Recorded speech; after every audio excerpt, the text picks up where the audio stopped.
Ja, na fakulteti za elektrotehniko se dogaja ogromen stvari. Poleg samega študija imamo še en kup drugih dejavnosti, ki jih bi omenila malo kasneje.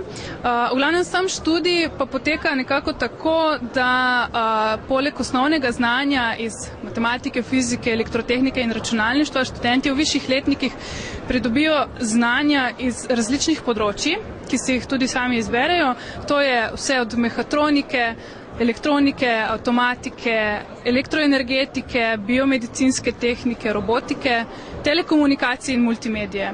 Vsa ta področja pa so povezana tudi z drugimi smermi, z drugimi študiji, ne samo preko posameznih predmetov, ampak so druga področja vpeta v same smeri elektrotehnike, kot naprimer v robotiki poznamo fizioterapijo, se pravi robote, ki pomagajo poškodovanim osebam pri rehabilitaciji.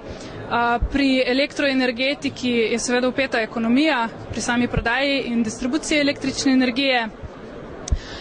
Pri mehatroniki se srečujemo z strojništvom, potem imamo telekomunikacije, kjer seveda pa še zraven internet, vsa električna omrežja in veliko programiranja, multimedijske komunikacije, tukaj je tudi del novinarstva zraven, tako da veliko se dogaja.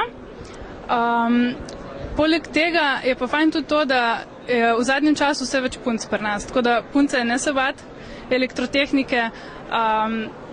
Pridite pogledat predvsem na informativni dan, tam se bo dogajalo še marsikaj zraven kot sama predstavitev študija in na koncu si lahko tudi z prve roke sami pač poskusili kakšno stvar ustvariti, pogledati in zbrati veliko več informacij.